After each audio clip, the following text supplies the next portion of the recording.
ಚೆನ್ನಾಗಿದ್ದಾಗ ಚೆನ್ನಾಗಿದ್ದೀವಿ ಅನ್ನೋದು ತಪ್ಪಂತೆ. ಇವನು ಇದುವರೆಗೆ ನಾನು ಸುಖವಾಗಿದ್ದೇನೆ, ದುಃಖ ನೋಡ್ಲೇ ಇಲ್ಲ ಅನ್ನುವ ಮಾತು ಅಸಾಧು ಸಮ್ಮತಂ ವಾಕ್ಯಂ. ಸಜ್ಜನರು ಈ ಮಾತನ್ನ ಒಪ್ಪೋಲ್ಲ. ಯಾಕೆ? ಸುಖವನ್ನಾಗಲಿ ದುಃಖವನ್ನಾಗಲಿ ನೋಡುವ ಸ್ವಾತಂತ್ರ್ಯ ಜೀವರಿಗಿಲ್ಲ. ನಮ್ದೆಲ್ಲ ಏನಂದ್ರೆ ಅವನೇನ್ ಕೊಡ್ತಾನೋ ಅದನ್ನ ಇಸ್ಕೊಳ್ಬೇಕು. ಸುಖವಾಗಲಿ ಬಲು ದುಃಖವಾಗಲಿ ಸಖ ನೀನಾಗಿರೋ ಪಾಂಡುರಂಗ ಭಗವಂತನಲ್ಲಿ ನಾವು ಹೇಳಬೇಕು, ಸುಖನೇ ಬೇಕು ಅಂತ ನಾ ಏನ್ ನಿನ್ ಕೇಳಲ್ಲ, ನೀ ಏನ್ ಕೊಡ್ತಿ ಕೊಡು.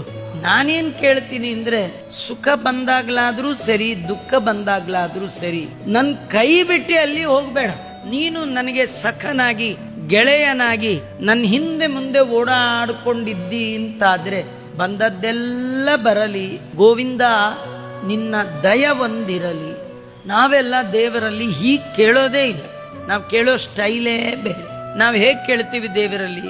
ಇದು ಬೇಡ, ಅದು ಬೇಡ, ನನ್ನ ಮಗ ಹೀಗಿರ್ಬೇಕು, ನಮ್ಮ ಸೈಟ್ ಹೀಗಿರ್ಬೇಕು, ದೇವರಿಗೆ ಆರ್ಡರ್ ಮಾಡ್ತಾ ಕೂತ್ಕೊಂಡ್ ಬಿಡ್ತೀವಿ. ನಾವು ಹಾಗೆಲ್ಲ ಹೇಳುವ ಹಾಗಿಲ್ಲ. ನೀವು ಹೇಳಿದ ಮೇಲೆ ಅವನೇನು ಕೊಡಲ್ಲ. ನೀವು ಬರಕ್ ಮುಂಚೆನೆ ನಿಮ್ಗೇನು ಕೊಡಬೇಕು ಅಂತ ಅವನೇ ಫಿಕ್ಸ್ ಮಾಡಿಟ್ಬಿಟ್ಟಿದ್ದ. ಅದಕ್ಕೆ 1% ಜಾಸ್ತಿನೂ ಮಾಡಲ್ಲ, 1% ಕಡಿಮೆನೂ ಮಾಡಲ್ಲ.